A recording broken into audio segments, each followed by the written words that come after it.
My name is Claire Martin, and I am 35 years old. I work as a part-time administrative assistant at a mid-sized insurance office, a job that pays the bills, but rarely feeds the soul. Most days, I shuffle through spreadsheets, answer phones, and remind myself that stability matters more than passion, at least for now. It is not the life I once imagined when I was younger, but then again, neither was divorce. I live in a modest 2-bedroom apartment in the middle of the city, the kind with thin walls where you can hear your neighbors sneezing or playing jazz at 2 a.m. The kitchen light flickers no matter how many times the landlord swears it's fixed, and the carpet in the hallway bears a permanent stain in the shape of something that looks suspiciously like South America. But it's home, and more importantly, it's where my son Lucas and I have built a life together after the storm of separation. Lucas is 8 years old, quick-witted and stubborn, with a mop of chestnut hair that refuses to stay in place, no matter how much water I use in the mornings. He has a habit of asking questions at inappropriate times, like whether ghosts can pay rent right as I'm trying to balance the checkbook. And he has recently decided that dinosaurs are far more trustworthy than adults. I'm still figuring out if that's a good sign. That morning began like many others, late. I overslept because I had stayed up finishing a report for work. Lucas had misplaced his sneakers, and the toaster had the audacity to burn the only slices of bread we had left. By the time we were on the bus, headed downtown, I felt the kind of frazzled exhaustion that only single parents understand, a mixture of bone-deep fatigue and stubborn determination. Our destination was the community center. Lucas had begged to join a weekend creative writing program, something his teacher recommended to help channel his imagination into something more structured than dinosaur conspiracy theories. I didn't have the heart to say no. Besides, maybe if he wrote his questions down, the rest of us could get a little peace. I filled out the registration paperwork at the desk, signing line after line with the precision of someone who had once signed divorce documents with trembling hands. The receptionist smiled, sliding a pamphlet toward me, and asked me to check my email later for a confirmation.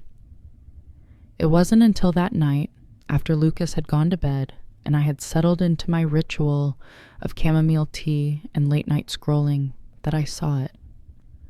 The subject line read, "To my beloved." At first, I thought it was spam, the kind of thing that promises eternal devotion or a miracle cure for loneliness. But curiosity has always been my weakness, so I clicked.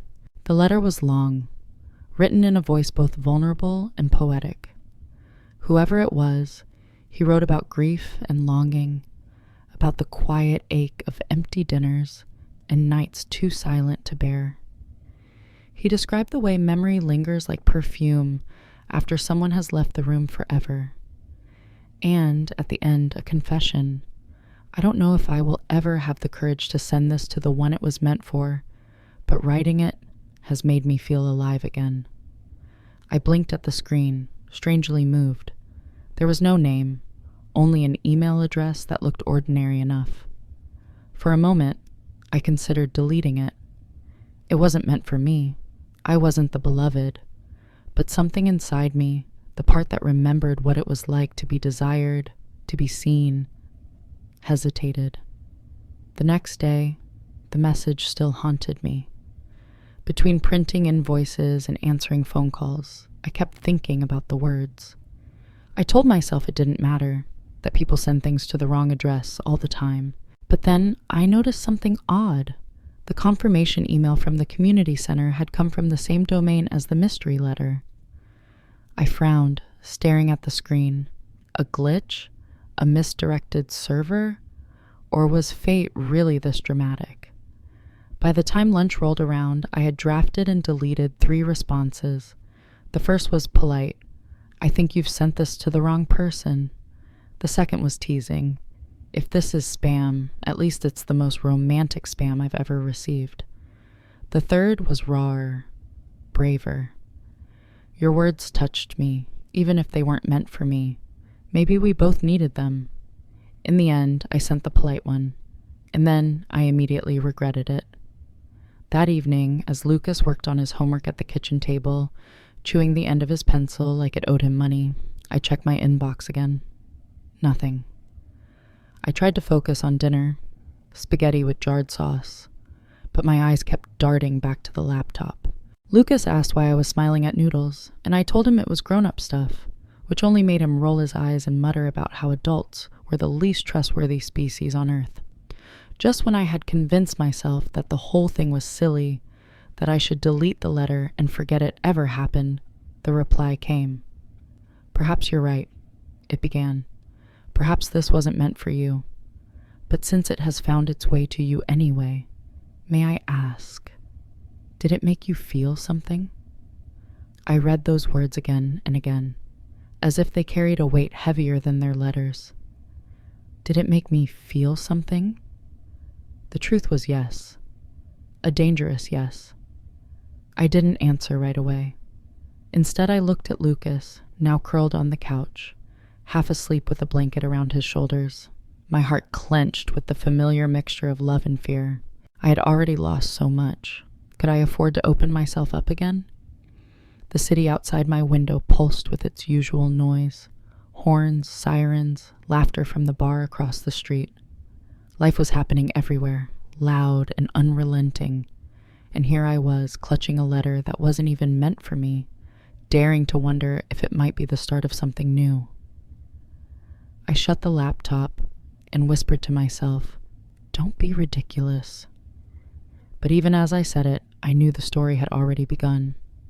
The next morning, I woke up earlier than usual, not because of the alarm, but because I wanted to check my inbox. That fact alone made me shake my head at myself.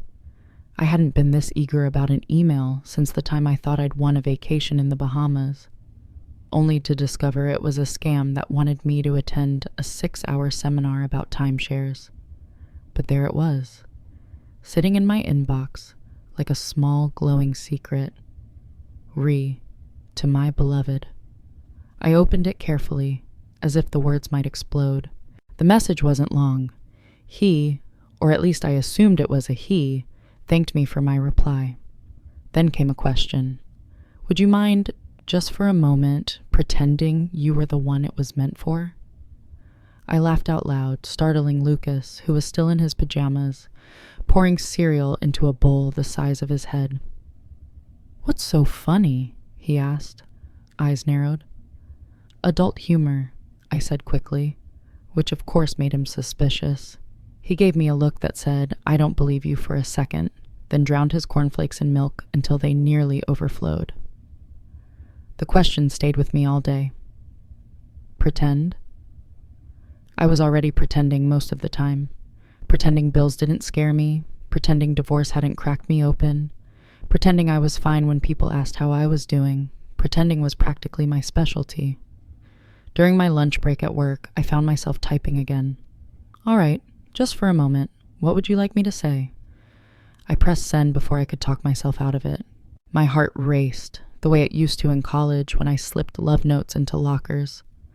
Only this time I wasn't 19, and there was no guarantee anyone on the other end was even real. That evening, after helping Lucas finish a model volcano for his science class, and after scrubbing volcanic lava from the kitchen counter, I checked again. Another reply waited. He wrote about the weather, oddly enough, about how the first chill of autumn had crept into the air, and how he had walked through the city that morning with a scarf his late wife had knitted years ago. He said it still smelled faintly of her perfume. He admitted it made him feel guilty, that maybe holding on meant he hadn't let go. I swallowed hard as I read, my chest tight. I had no idea who this man was, but his honesty cracked something open in me. Divorce was different from death, but grief was grief. My marriage had ended not with a funeral, but with 1,000 small silences, yet I still mourned it. I wrote back, "I don't think letting go means forgetting. Sometimes the things we hold on to are what make us human. They remind us we were loved. The conversation grew from there. Small exchanges slipping between my work tasks, grocery runs, and school pickups. He never told me his name, and I never offered mine. But somehow it felt easier that way. Stripped of identity, we were just two voices echoing in the dark, testing the sound of hope. One night, after Lucas had gone to bed, I asked, "Why send it at all, if it wasn't ready to be sent?" The answer came quickly. Because sometimes we don't realize we're ready until it's too late. Maybe it landed with you for a reason. That line made my skin prickle. For a moment, I closed the laptop, staring at the cracks in my ceiling, wondering what in the world I was doing. I was a 35-year-old mother with an overdrawn checking account, not some heroine in a romantic drama, and yet, a week passed like this, with emails growing longer, braver. I learned that he read poetry before bed, that he had a grown daughter in college, and that he hated olives with a passion usually reserved for war criminals. In return, I told him about Lucas, about my job, about the ridiculous toaster that refused to cooperate. He made me laugh with lines like, "Your toaster sounds like it's planning a coup." But the strangest part was the way his words began to echo things I'd heard before. He spoke about city council meetings, about the strain of public life, about always being watched. I couldn't shake the feeling that his world was larger, weightier than mine. One afternoon, while waiting for Lucas to finish soccer practice, I pulled up his email address again. The domain name was official looking, tied not to a private provider, but something civic. Curiosity gnawed at me. I nearly typed it into a search bar, then stopped myself. That would break the spell. Instead, I answered another of his questions. What do you miss most from before everything changed? My fingers hovered over the keys. I thought about candlelit dinners that never happened, about dreams of traveling through Europe that had died with the marriage, about the luxury of believing someone would always be there. But what came out was simpler. I miss not being tired all the time. When his reply came, "Me too," I laughed and cried at the same time. Lucas noticed the change in me before anyone else did. One night, he looked up from his homework and said, "You've been smiling more." I froze, spoon halfway to my mouth. "I smile plenty." "Not like that," he said knowingly, returning to his math problems. It scared me how quickly the invisible became visible. I wanted to protect Lucas from disappointment, from the idea that his mother might chase a shadow. But he had already seen enough of life's fractures to know when something was different. The following Sunday, while walking to the park, Lucas asked, "Do you think people can fall in love without meeting face to face?" The question nearly made me trip over the curb. "Where did you hear that?" He shrugged, kicking a pebble.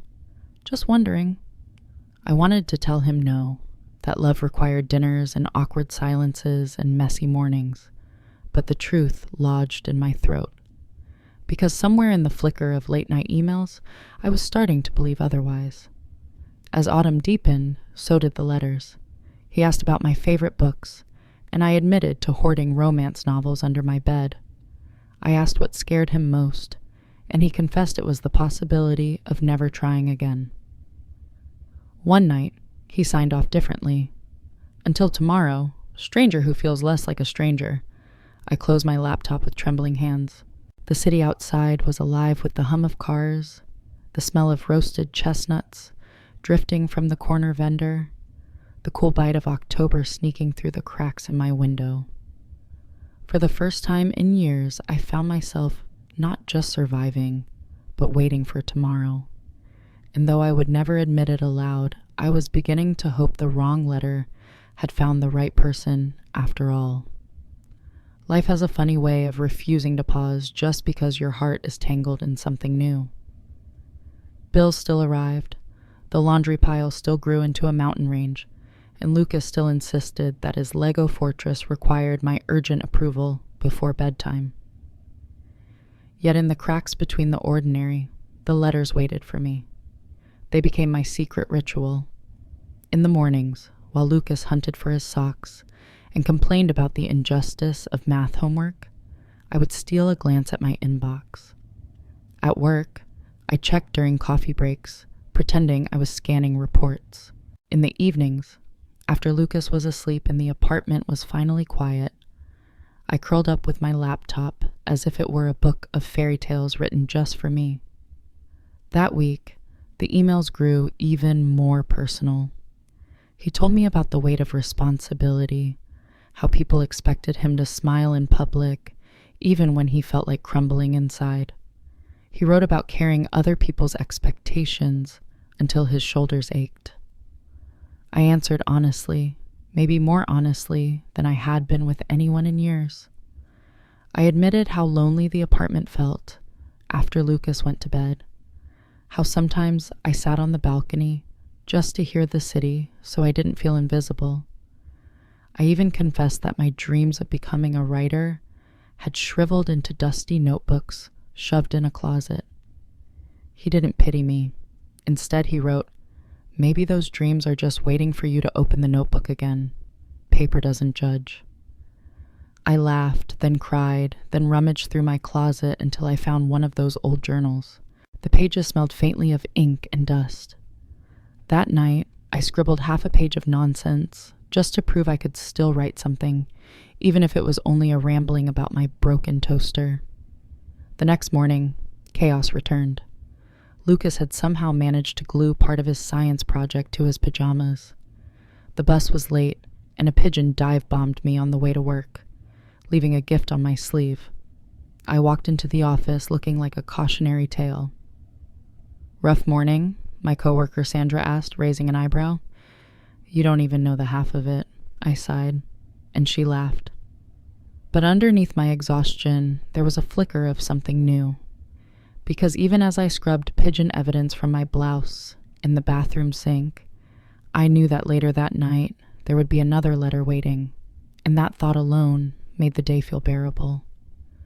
One evening, after Lucas had fallen asleep on the couch clutching a stuffed dinosaur, I opened my inbox and found a longer email than usual. "You asked me what I miss most," he wrote.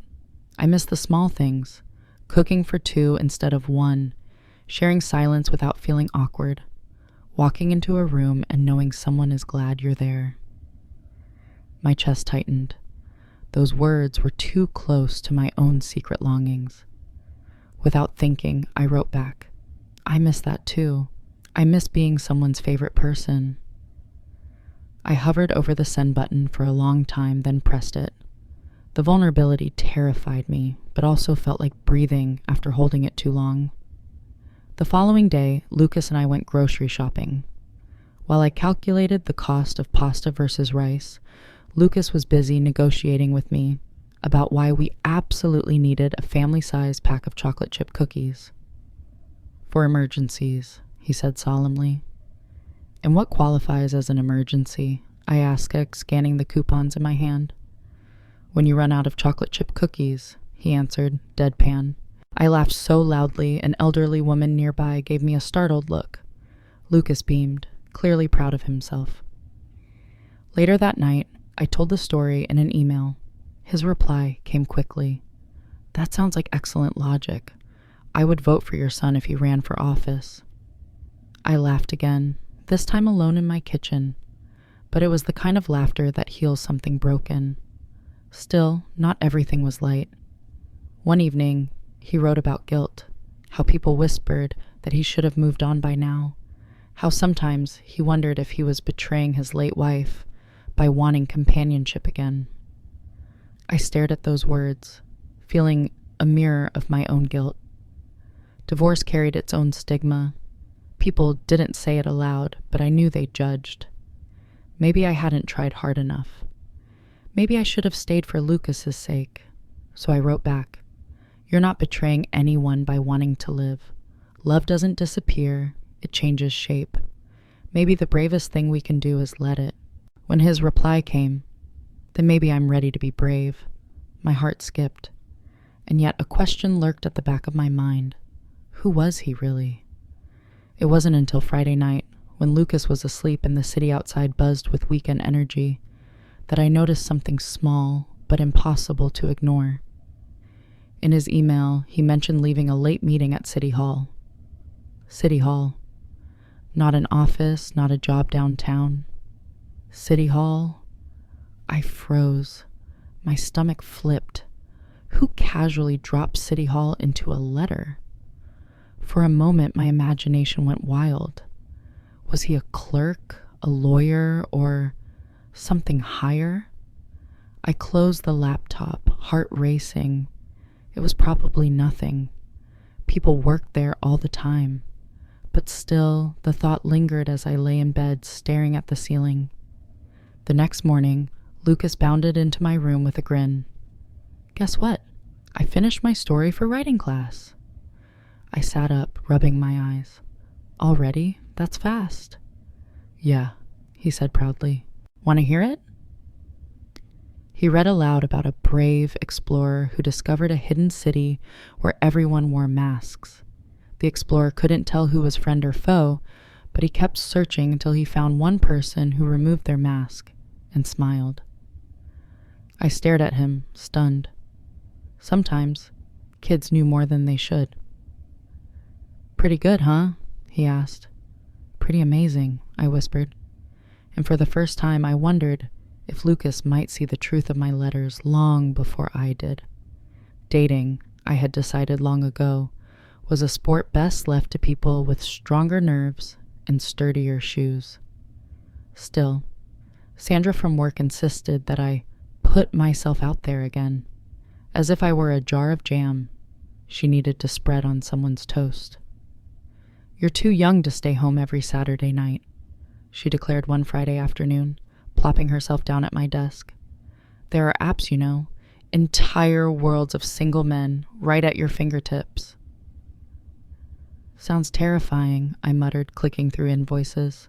Sounds necessary, she countered. And before I could stop her, she had grabbed my phone, downloaded an app, and created a profile using a photo where I looked suspiciously more radiant than in real life. That was how I ended up at a tapas bar 2 weeks later, nervously stirring sangria while waiting for Mark, 39, financial consultant. Mark turned out to be polite, tall, and utterly forgettable. He spent most of the evening explaining the virtues of investing in cryptocurrency, which I understood about as well as advanced physics. At one point, he gestured enthusiastically with his fork, launching a piece of chorizo onto my lap. Oops, he said, not looking particularly sorry. I dabbed at the stain with a napkin and forced a smile. Happens. Meanwhile, I couldn't help thinking about the man behind the letters. He never once made me feel stupid, never turned our conversations into lectures. Instead, he asked questions that made me feel seen. By dessert, I had made my decision. When Mark leaned across the table and suggested we take this to his place, I laughed nervously, grabbed my purse, and said, "Actually, my son's volcano might explode if I'm not home." His confused expression was the highlight of the evening. Back in my apartment, with Lucas asleep in his room, I opened my laptop like a lifeline. Another email waited. "How was your day?" he asked simply. I typed furiously. "Eventful. Tried dating again. Let's just say my dress will forever smell like chorizo." His reply came minutes later. "I'm sorry, but also laughing a little. If it makes you feel better, I once spilled soup on a foreign diplomat. The headlines were merciless." I stared at the screen. Soup, diplomat, headlines. Pieces clicked together in my mind like puzzle fragments. Whoever he wasn't just some anonymous stranger. His world was political, public, larger than mine in ways I couldn't quite grasp. But instead of pushing, I typed, "Then we're both disasters at formal events." He answered, "At least disasters make good stories." The days that followed were a strange blend of chaos and calm. Chaos. Lucas coming down with a cold, work deadlines piling up, the toaster officially declaring war by burning 3 bagels in a row. calm, the nightly ritual of reading his words, my fingers trembling with anticipation each time. One evening, Lucas shuffled into the kitchen with flushed cheeks. "Mom," he croaked, holding up his math homework, "do I have to do this if I'm dying?" "You're not dying," I said, pressing a cool cloth to his forehead. He groaned dramatically. "Pretty sure I am." I kissed his hair, smiling despite myself. Parenthood, I thought, was equal parts nurse, detective, and stand-up comedian. Later that night, after Lucas finally drifted to sleep, I opened my inbox. His letter was longer this time. He wrote about loneliness, about standing in crowded rooms yet feeling unseen, about the fear of never finding someone who understood the hidden weight he carried. I typed before thinking, maybe you already have. The silence afterward was unbearable. Hours passed. I nearly closed the laptop when his reply arrived. "Careful, stranger. You might make me believe again." I pressed my hands to my mouth, breathless. For the next few days, I floated through life with a secret glow. Even Sandra noticed. "You look suspiciously happy," she said, sipping coffee at her desk. "Did Mark text you back?" "God, no," I blurted, laughing. She narrowed her eyes. "Then what's your secret?"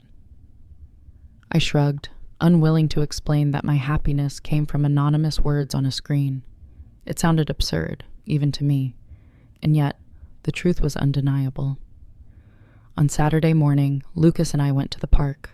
The air was crisp, golden leaves crunching under our shoes. Lucas raced ahead, his laughter carrying through the playground. I sat on a bench pulling out my phone. Another email had arrived. "Sometimes I wish I could tell you who I am, but I worry it would change everything." My heart skipped. For the first time I typed, "Maybe you don't need to. Maybe what matters is what we're saying, not who we are." But as I hit send, I caught sight of Lucas on the swings, pumping his legs furiously, face lit with determination. And I wondered, what if the truth found him first? Lucas has always been sharper than I give him credit for. Sometimes I forget he's only 8, until he blindsides me with a question so precise, it feels like he's reading my thoughts. That week, he seemed unusually curious about my laptop. "Why do you smile at your computer so much lately?" he asked one evening, plopping down next to me on the couch. He had chocolate smeared across his cheek, evidence of the emergency cookies he'd raided from the cupboard. "I don't smile at my computer," I said, closing the lid a little too quickly. "You do," he insisted, eyes narrowing like a detective on a case. "You smiled yesterday, and the day before that, and your laugh sounded different, like when you read me the dinosaur joke book." I swallowed hard. "Maybe I just found some funny emails from work." Lucas tilted his head. "Work isn't funny." "Fair point," I admitted, ruffling his hair. But inside I was rattled.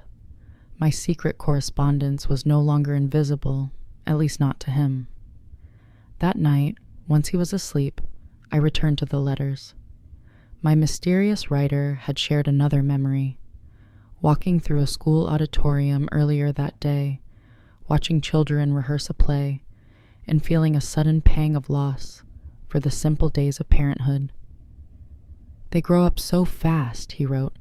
"One moment they're tugging at your sleeve, and the next they're walking away into their own lives." I stared at those words, my chest tightening. He had a grown daughter, he'd said before.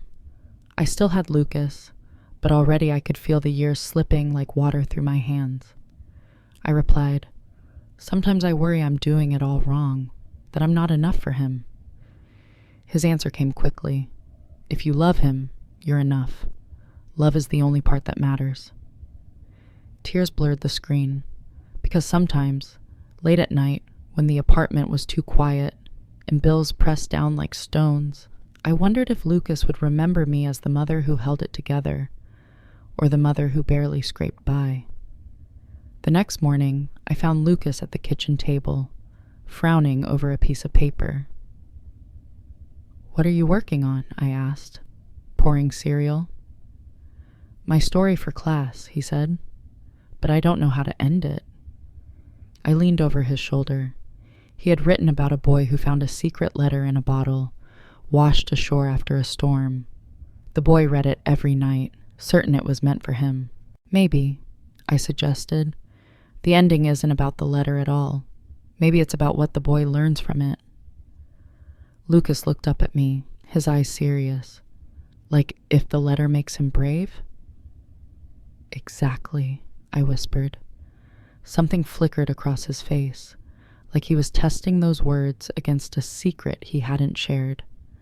But before I could ask, he shoved the paper aside and asked if we could make pancakes for dinner. Later that week, the emails took another turn. He told me about standing on a balcony overlooking the city, watching the lights flicker like stars below. Sometimes I feel responsible for all of it, he wrote. Every light, every person, and it's exhausting. I frowned. That wasn't the voice of a clerk or an assistant. That was someone in charge, someone powerful. Against my better judgment, I typed, "Who are you really?" No answer came that night, or the next. The silence was unbearable. Finally, on the third day, a reply arrived. "I can't tell you. Not yet, but I promise the words are real. Every one of them." I wanted to be angry, but instead I felt relief, because whatever else he was hiding, the honesty of his loneliness shone through. Still, I couldn't shake the unease, and Lucas noticed. "Why are you so distracted lately?" he asked one evening as we walked home from the grocery store, plastic bags cutting into my hands. "I'm just tired," I said automatically. He stopped in his tracks, peering up at me. "No, you're thinking about someone." I almost dropped the bags. "What makes you say that?" He shrugged, but his eyes twinkled with mischief. "Because when you look out the window, you smile like you're not alone." The truth hit me like a punch. My son saw me more clearly than I saw myself. That night, after Lucas was in bed, I sat at the laptop and typed. "You said words can make us believe again. But what if they hurt someone else in the process? What if I'm being selfish?" His reply came minutes later. "If what you're feeling is selfish, then maybe selfishness is not always a sin. Sometimes it's survival." I closed the laptop, pressing my palms to my face, because I knew, deep down, that this was no longer just about curiosity. I was falling, and Lucas, perceptive as ever, was already standing closer to the truth than I dared admit. Some weeks arrived like storms, loud, relentless, and impossible to ignore. This one began with an email from my landlord reminding me that rent was due, and ended with Lucas bringing home a bright pink reminder slip from school. The slip informed me that his lunch account had been overdrawn for 3 days. 3. Apparently, my son had been quietly bartering with his classmates for extra crackers, while his mother failed to notice. "Lucas," I said, waving the paper in front of him at the kitchen table, "why didn't you tell me?" He shrugged, mouthful of macaroni. "Didn't want to worry you." "Sweetheart, you're 8. Worrying me is practically your job." He grinned sheepishly, but my heart ached. No child should have to hide hunger, even for a day. At work, things weren't better. Our department was understaffed. My boss was breathing down my neck about a report I hadn't finished, and the office printer decided to impersonate a dying walrus every time I used it. Sandra, ever the optimist, offered me a chocolate bar and told me the stars were just testing my resilience. That night, exhausted and ashamed, I opened my laptop. His email was waiting. "Rough days teach us the most," he wrote, "but sometimes I wish the lessons were less expensive." I laughed through my tears. Somehow he always knew. I typed back. Bills piling up, school reminders, boss breathing down my neck. I feel like I'm juggling flaming torches while riding a unicycle. Minutes later, his reply appeared. Then you're braver than most. Even if you drop a torch, you're still moving forward. I leaned back in my chair, staring at the glow of the screen. His words didn't solve the overdraft or the rent, but they made me feel less like I was failing, less alone. The next day, the storm worsened. My boss called me into his office, informing me that budget cuts meant reduced hours for part-timers. My paycheck was already stretched thinner than spaghetti noodles, and now it would shrink even further. I walked out with my head spinning. I couldn't cry at work, not with Sandra's eagle eyes on me, so I saved it for the bathroom stall. That evening, Lucas noticed my silence. "Bad day?" he asked, climbing onto the couch beside me. "The kind that makes you want to throw your phone out the window," I admitted. He nodded sagely. "Want me to tell you a dinosaur joke?" I smiled despite myself. "Always." "What do you call a dinosaur that never gives up?" he asked, eyes gleaming. "What?" "A triceratops." I burst out laughing, tears springing to my eyes for reasons that had nothing to do with the joke. Lucas leaned against me, satisfied with his work. Later, once he was asleep, I opened my laptop again. His email was longer than usual.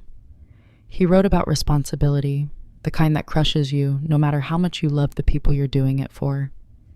He admitted that sometimes he lay awake at night, wondering if he was truly helping anyone at all. For the first time, I answered with complete honesty. I feel like that too. Like no matter how hard I work, it's never enough. But then my son tells me a ridiculous dinosaur joke, and somehow I believe again. His reply came quickly. Hold on to that. Those small things, jokes, smiles, burnt pancakes, are what make the weight worth carrying. I stared at those words, realizing how easily they slipped past my defenses. Whoever he was, he understood in a way no one else did. The following weekend, Lucas had a school performance, his class acting out a short play about explorers. I sat in the crowded auditorium, clutching my phone, grinning as my son waved from the stage. But then, out of the corner of my eye, I saw him. Not Lucas. A man in the back row, surrounded by staff, the kind of staff who wore discreet earpieces and scanned the crowd with sharp eyes. The man was tall, silver hair glinting under the lights, posture commanding even as he clapped for the children. My heart stuttered. I knew that face. Everyone in the city knew that face. The mayor. And as I watched him, a thought crept in unbidden. Could it be? I shook my head, forcing myself to focus on Lucas, who was delivering his lines with comic exaggeration. It was ridiculous, I told myself. Impossible. The mayor wouldn't be wasting his time writing anonymous letters to a divorced administrative assistant. Still, as the applause filled the room and the mayor slipped out quietly with his staff, my pulse refused to calm. That night, I opened my laptop with trembling hands. His newest email waited. I attended a school performance today. Children on stage, parents in the crowd. I was reminded how easily joy can still find us. I dropped my phone onto the couch, my breath catching. It wasn't proof, but it was close enough to terrify me. And in the silence of my apartment, with Lucas asleep and the city buzzing outside, I realized the storm had only just begun. After that night at the school performance, I couldn't stop seeing him everywhere. Not my anonymous writer, at least not directly, but his possible face, his public version plastered across billboards and bus stops. The mayor, smiling stiffly with folded arms, promising safer streets and better schools. Every time I passed one of those posters, my stomach tightened. Could it really be him?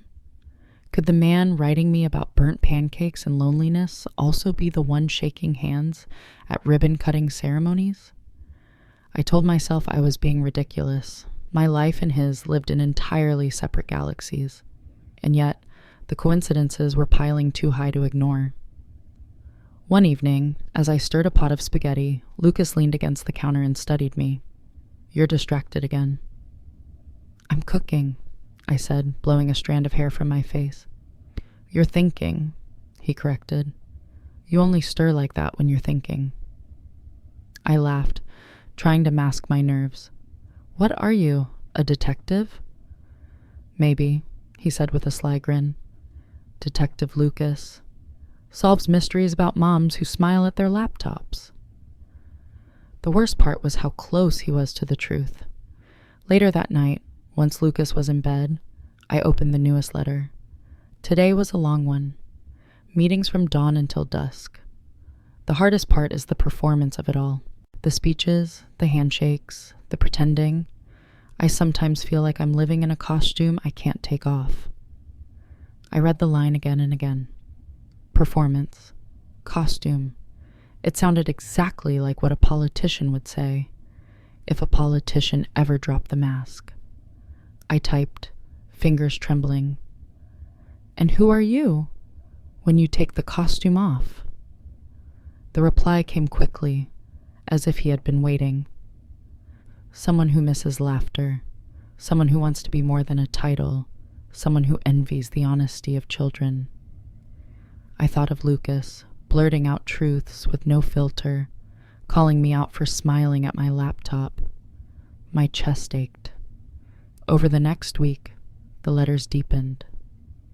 He asked about my favorite memories from childhood, and I told him about summer nights, chasing fireflies with my cousins, the air sticky with watermelon juice and laughter. He admitted he missed those simple days too, before life became schedules and obligations.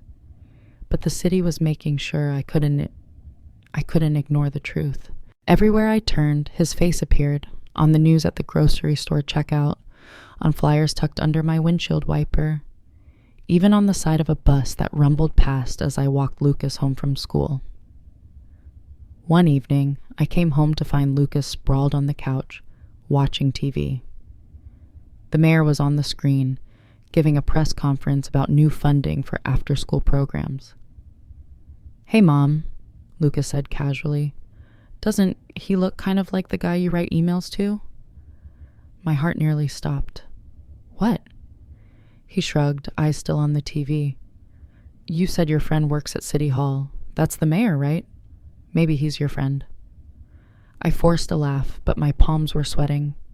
"Lucas, I never said—" "You did," he interrupted, with the confidence of someone who never doubts his memory. "Or maybe you just typed it too loud." I grabbed the remote and changed the channel, muttering something about too much politics. But inside, panic and possibility tangled in ways I couldn't untangle. That night I opened my laptop, desperate for clarity. His letter was waiting. Some days I think about what it would mean to step out of the shadows, to tell you who I am. But then I remember what the world does with truth. It devours it, and I'm not ready to lose this. I stared at the screen, my pulse hammering. He was telling me without telling me, and the terrifying part was, I didn't want him to stop. I typed back, "Maybe I don't need your name. Maybe I just need your words." But even as I hit send, I felt Lucas' eyes in my memory, sharp, suspicious, too wise for his age. It was only a matter of time before he pieced together what I was too afraid to admit. Children have a way of slipping through the cracks of adult secrets. They overhear things, notice details, connect dots we think are scattered too far apart. Lucas was no exception. One evening, I found him sitting at the kitchen table long after bedtime, a serious look on his face, and my laptop open in front of him. "Lucas!" I cried, setting down the grocery bags. "What are you doing? You know you're not supposed to touch my computer." He jumped, eyes wide, but didn't close the screen. "I just wanted to check the weather," he said quickly. "The weather?" I raised an eyebrow. "Yeah," he insisted, but his voice was too high, too defensive. I shut the laptop and guided him toward bed, but unease prickled at me. He'd seen something, maybe a subject line, maybe a phrase. He knew more than he let on. Later that night, as I stared at the ceiling in the dark, I couldn't shake the image of his guilty expression. Lucas was clever, curious, and stubborn. If he had questions, he wouldn't stop digging. The following afternoon, after school, I caught him watching the evening news with unusual intensity. The mayor was speaking again, this time about transportation funding. Lucas leaned forward, brow furrowed, lips moving as if he were comparing the cadence of the speech to something in his memory. "Lucas?" I asked carefully. "What are you thinking?" He glanced at me, then back at the screen. Nothing. But when the broadcast ended, he muttered under his breath, "It's the same voice." My heart stopped. "What did you say?" "Nothing," he said quickly, darting off to his room. That night, I opened my laptop with trembling hands. Another letter waited. The hardest part of carrying a public life is pretending the private one doesn't ache. Tonight, I watched the news and saw my own face. It felt like a stranger staring back. I pressed my palms against my eyes. It was too much, too obvious, and yet I couldn't bring myself to type the question screaming inside me. The next morning, Lucas cornered me in the kitchen. "Mom," he said quietly, "if someone had a secret, like a really big secret, would you want them to tell you? Or would you rather not know?" I froze, milk carton in hand. "That depends," I said carefully. "Sometimes secrets protect people, sometimes they hurt them." He studied me with an expression that felt older than his years. What if the secret was about you? I knelt in front of him, brushing hair from his forehead. Then I'd want to believe the person keeping it was doing it because they cared. Lucas nodded, but his eyes told me he wasn't convinced. That evening, after Lucas went to bed, I sat at the kitchen table, staring at my laptop. My anonymous writer was out there. Possibly the mayor, possibly someone whose life was nothing like mine, and my son might already know the truth. I typed, "You once asked me if your words made me feel something. The answer is yes. Too much, maybe. Enough that I'm afraid of what happens if the truth comes out." His reply came minutes later. "Then, let me carry that fear for both of us. For now, words are enough." But as I closed the laptop, I knew words would never be enough for Lucas. He was already holding the secret in his small hands, protecting me from it in a way I hadn't expected. The twist wasn't that I was falling in love with a man I didn't truly know. The twist was that my son knew exactly who he was, before I allowed myself to admit it. The first time I met him in person, I didn't realize who he was. Or maybe I did, but my mind refused to connect the man from the news with the man who had been slipping into my inbox like a secret lantern in the dark. It happened at the library. Lucas had begged me to take him on Saturday morning because, in his words, "Dinosaurs can't read themselves, Mom." We wandered through the aisles, his arms stacked with books, while I tried to calculate how much space was left in his already cluttered bedroom.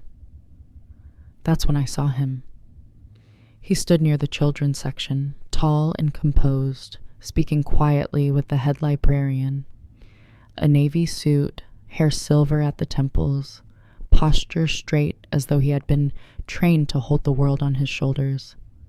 I recognized him instantly from posters, news conferences, the side of buses, the mayor. Lucas spotted him too. His eyes widened, then darted toward me. For a moment, I thought he'd shout it out loud, but instead, he pressed his lips together and watched silently, a secret burning behind his eyes. The mayor caught me looking. Our gazes met briefly, and something flickered there. Recognition? Or maybe just polite acknowledgement, the kind politicians practice like breathing. He gave a small nod, then turned back to the librarian. I told myself it was nothing, just a coincidence. Cities are full of coincidences. Still, my hand shook as I helped Lucas check out his mountain of books.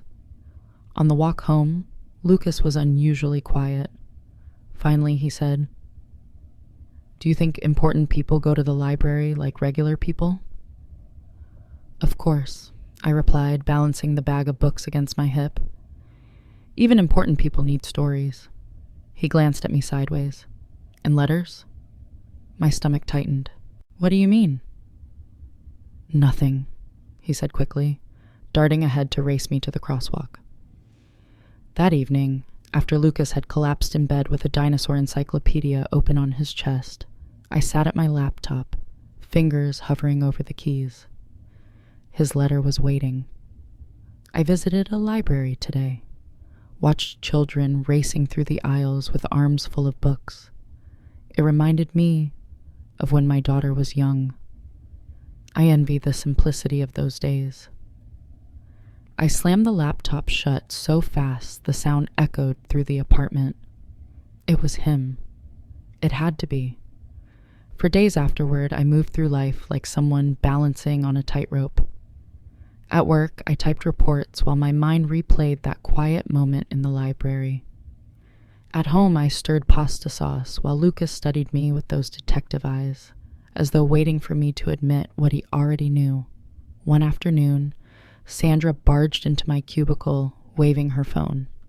"Guess who's hosting a town hall next week? The mayor. Free entry. We should go." My heart lurched. Why?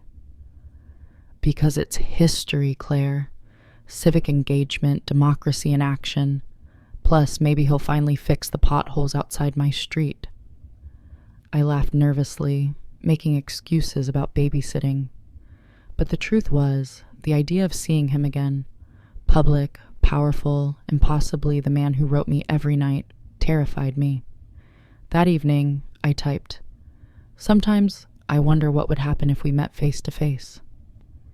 His reply came quickly. "Then I would hope you'd see me, not the title. Just a man who is tired of pretending." I stared at the screen, pulse racing. Lucas' words echoed in my mind. And letters? The secret was closing in on me. But the strangest part was how calm Lucas seemed, almost protective, as though he had decided it wasn't yet time to tell me what he knew. The truth was there, waiting, shimmering, just beyond reach. And I was both desperate and terrified to touch it. Secrets can only stretch so far before they snap. Mine snapped on an ordinary Tuesday evening, with the faint hum of traffic outside my window and Lucas sprawled on the rug, building a Lego fortress. The email began like the others, gentle, thoughtful, intimate, but halfway through, the words shifted. "I cannot keep hiding from you. It feels dishonest, and you deserve more than half-truths. The letters were never meant to reach you, and yet they found their way into your hands. Maybe that was fate, maybe it was error, but it is too late to take them back. The man writing to you is not just a man in grief, not just a father or a widower. He is also the mayor of this city." I read the lines over and over, the words blurring until I couldn't tell where one sentence ended and the next began. My stomach turned cold, my hands numb on the keyboard. The mayor. The mayor who shook hands at parades, who spoke on the evening news, who stood in the library a few feet from me. The mayor who had been whispering his loneliness into my inbox at midnight. "Mom?" Lucas' voice jolted me back. He held up his Lego creation. "Does this tower look strong enough?" I swallowed hard, blinking back tears. "It's beautiful, honey. Very strong." But my own tower was crumbling. That night, after Lucas was in bed, I paced the apartment. My thoughts swung between disbelief and betrayal, hope and fear. What did it mean? Why me? Was I some experiment, a distraction, a mistake? I finally sat down and typed, fingers trembling. "Why didn't you tell me sooner?" His reply came quickly, as if he'd been waiting for my question. "Because I was afraid. Afraid you would see only the office, not the man. Afraid the title would erase everything else. I closed my eyes, tears slipping down my cheeks. He had a point. The mayor wasn't just a man. He was a symbol, a target, a headline, and I was, what? A divorced mother struggling to keep the lights on.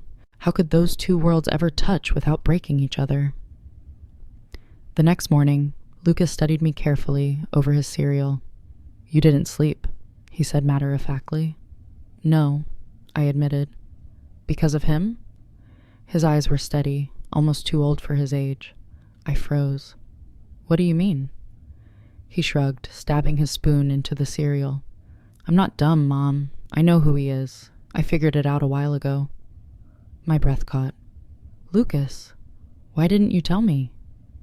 He looked at me then, really looked, with a seriousness that made my chest ache. "Because you were happy, and you haven't been that happy in a long time. I didn't want to ruin it." I pressed my hand to my mouth, overcome. My son protecting me from the truth I was too afraid to face. The day passed in a haze. At work, Sandra complained about the printer again, but her voice felt far away. On the bus ride home, I caught sight of his face on a billboard and nearly cried. That evening, another email arrived. "I understand if this changes everything. I wouldn't blame you if you walked away. But please believe me, the words were real. They are still real."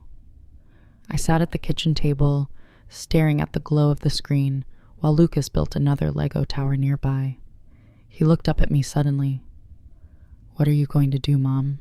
he asked softly. I didn't answer right away, because I didn't know. The mayor was a man who belonged to the city, to the headlines, to the endless scrutiny of strangers. But in his letters, he belonged only to me. And now I had to decide if I could live with both truths, or if I had to let go of them entirely. I spent the next few days drifting through life like a ghost, my body moving on autopilot, while my mind replayed the confession over and over. The mayor, the man whose name was on every ballot, whose speeches filled the evening news, whose face appeared on billboards across the city. That was the man who had been writing me about loneliness, grief, and burnt pancakes. At work, Sandra asked if I'd tried the new cafe down the block. I nodded without hearing her words.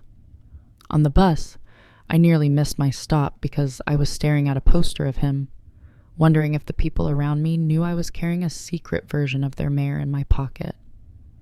At home, I tried to keep things normal.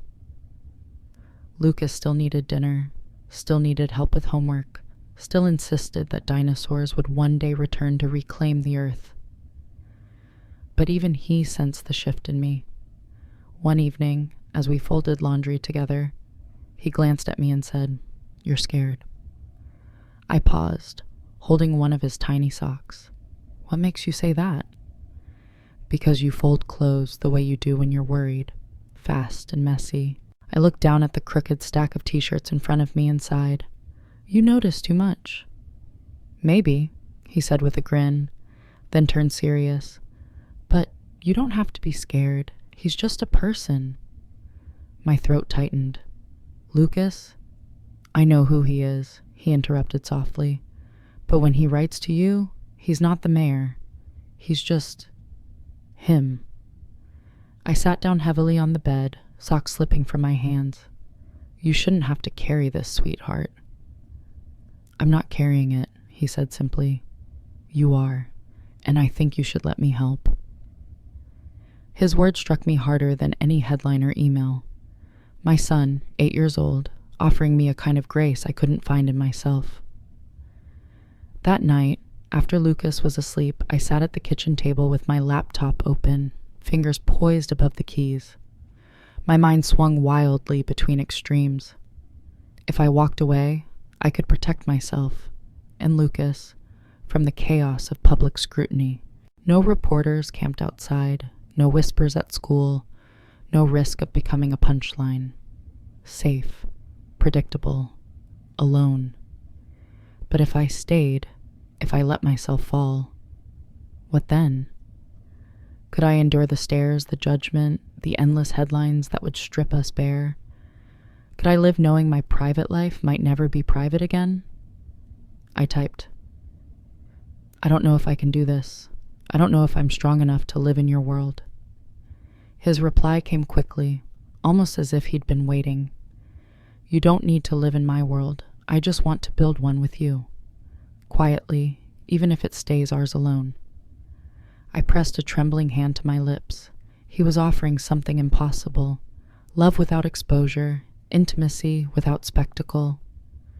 But could such a fragile bubble survive in the storm of politics?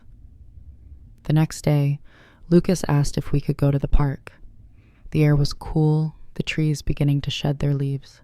He climbed onto the swing set and pumped his legs until he was soaring, hair flying back, laughter spilling into the crisp air. Mom, he shouted, look at me, I can fly. I watched him, heart swelling. Maybe that was the point. Maybe all of this wasn't about fear or judgment, but about showing my son that I could still choose hope, that I could still choose to fly, even if the landing was uncertain. That night, I opened my laptop again. If I take one step forward, will you meet me there? I typed. His reply came minutes later. Always.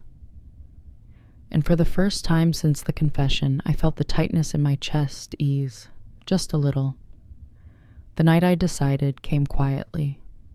No dramatic storm outside the window, no thunderclap of realization, just the soft hum of the refrigerator, the city murmuring beyond the glass, and Lucas asleep in his room, one hand curled around a plastic dinosaur.